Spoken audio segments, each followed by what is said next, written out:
تو میں تمہاری مغفرت کر دوں گا۔ یعنی یوں سمجھ لیں کہ دنیا کے تمام کام، چاہے کسی معاملے کے اندر ہوں، کسی بھی معاملے کے اندر، معاشی تنگی ہو یا رشتہ داروں میں کوئی مسئلہ ہو، دشمن کا خوف ہو، جان کا خطرہ ہو، قتل کا خطرہ ہو، یعنی کوئی بھی دنیا کے اندر بڑے سے بڑا، چھوٹے سے چھوٹا مسئلہ بھی اگر آپ کو درپیش ہے تو آپ اس وظیفے کو کریں۔ اس وظیفے کے کرنے سے انشاءاللہ العزیز اللہ رب العزت اس پریشانی کو آپ سے دور فرما دیں گے۔ اب وظیفہ سن لے۔ وظیفہ احادیث مبارکہ کے اندر کئی مقامات پر ہے اور مختلف طریقوں سے ہے۔ علماء نے، اولیاء اللہ نے، مفسرین نے، محدثین نے یہ بتایا کہ کوئی بھی وظیفہ پڑھ سکتے ہو، اس میں سے کوئی بھی عبارت پڑھ سکتے ہو۔ اب وظیفہ کیا ہے کہ اللہ رب العزت فرماتے ہیں فَقُلْتُ اسْتَغْفِرُوا رَبَّكُمْ، کہ تم نے وظیفہ کیا کرنا ہے؟ استغفار کرنا ہے، کہ استغفر اللہ۔ اب اس میں حدیث مبارکہ کے اندر استغفر اللہ بھی آیا ہے کہ کوئی انسان اگر اخلاص کے ساتھ استغفر اللہ استغفر اللہ استغفر اللہ پڑھتا رہے، یا پھر استغفر اللہ ربی من کل ذنب واتوب الیہ یہ پڑھتا رہے کثرت سے، اس کی تعداد میں بتاتا ہوں جو علماء نے، مجربین نے لکھی ہے۔ تو تیسرا کہ استغفر اللہ العظیم الذی لا الہ الا هو الحی القیوم واتوب الیہ، اس کو دوبارہ سن لے، استغفر اللہ العظیم الذی لا الہ الا هو الحی القیوم واتوب الیہ۔ اس کو میں نے دوبارہ اس لیے کہا ہے کہ حدیث مبارکہ کے اندر ایک مقام پر آپ علیہ السلام نے فرمایا کہ جس شخص کے گناہ پانی کے سمندر کے جھاگ کے برابر ہوں اور وہ انسان 3 مرتبہ یہ پڑھ لے کہ استغفر اللہ العظیم الذی لا الہ الا هو الحی القیوم واتوب الیہ، تو اللہ رب العزت اس کے تمام گناہوں کو معاف فرما دیتے ہیں۔ اور ایک جگہ پہ روایت ہے، آپ علیہ السلام نے فرمایا کہ اگر کسی کے گناہ ریت کے ذروں کے برابر ہوں، یعنی اتنے زیادہ گناہ ہوں، تو جو شخص اس کو 3 مرتبہ پڑھ لے گا اللہ وہ گناہ بھی معاف فرما دیں گے۔ اس لیے علماء نے، اولیاء اللہ نے، مجربین نے اس کی کچھ ترتیب لکھی ہے جو بہت ہی آسان ہے۔ ایک تو ترتیب آپ خشوع اور خضوع کے ساتھ مسجد میں بیٹھ کر یہ پڑھیں، اور اس کی تعداد صبح شام 100 مرتبہ ہے، یہ پڑھنا بھی بہتر ہے۔ لیکن جس طرح ہم آج کل ہماری نسل ہے یا ہم لوگ گناہ کی دلدل میں ڈوبے ہوئے ہیں، ہمارے لیے علماء نے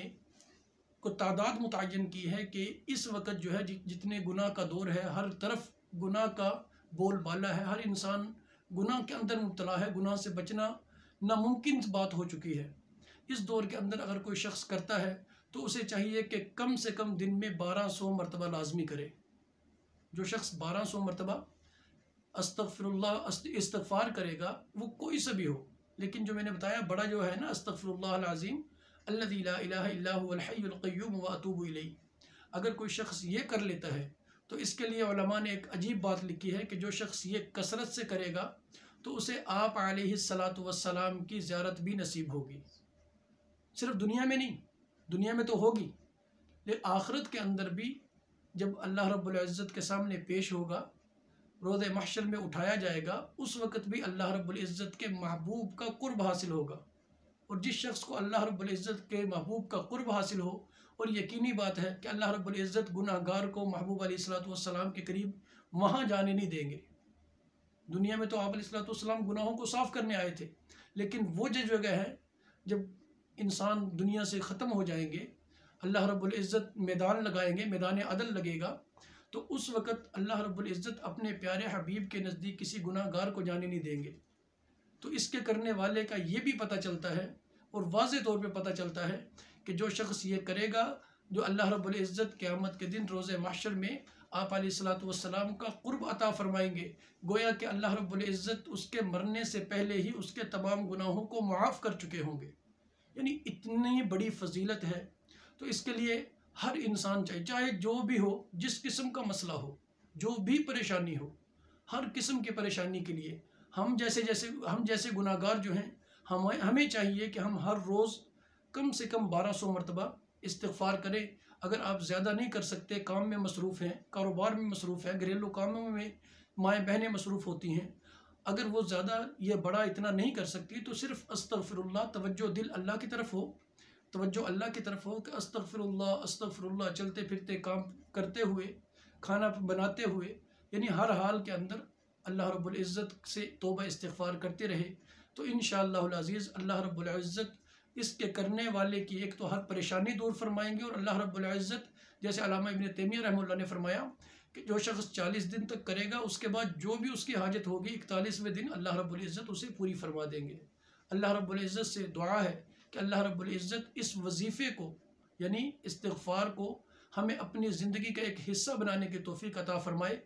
السلام علیکم ورحمۃ اللہ وبرکاتہ۔